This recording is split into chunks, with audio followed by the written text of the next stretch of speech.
Minsan ba pakiramdam mo pagod na pagod ka na sa buhay? Parang kahit anong effort mo, parang kulang pa rin at hindi mo maabot ang gusto mong mangyari? Pag-usapan natin yan. Hi guys! Today, let's talk about staying connected to God. Alam mo, maraming beses sa buhay natin na sinusubukan na nating gawin ang lahat sa sarili nating lakas. Nagplaplano tayo, nagsusumikap tayo, ginagawa natin ang best natin para maayos ang mga bagay-bagay. Pero kahit gaano pa tayo magsikap, minsan may mga pagkakataon na napapagod na tayo, nadi-discourage tayo, at pakiramdam natin parang kulang pa rin. Bakit? Dahil minsan, nakakalimutan nating kumapit sa tunay na source ng strength natin, ang Diyos. Sabi sa John chapter 15 verse 5, I am the vine, you are the branches.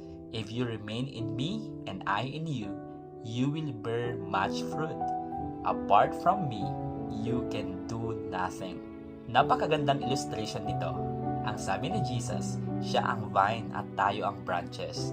Alam natin na ang branch, hindi mabubuhay ito kung hindi ito nakakabit sa puno. Kapag naputol ang branch, unti-unti na itong natutuyo. Ganyan din ang spiritual life natin. Kapag napapalayo na tayo sa Diyos, nawawala na ang strength natin, nawawala na ang direction natin, at minsan, nawawala rin ang peace natin. Pero kapag connected tayo kay God, may strength tayo kahit mahirap ang sitwasyon. May peace tayo kahit maraming problema at nagkakaroon ng fruit ang buhay natin. Good character, wisdom, love, at purpose.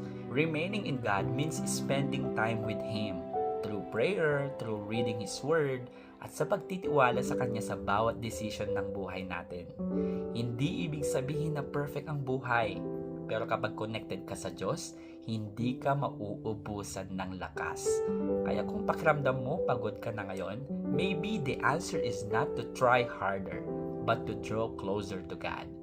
Because when you stay connected to Him, He will give you the strength that you need for every day. So, stay connected to God, because apart from Him, we can do nothing.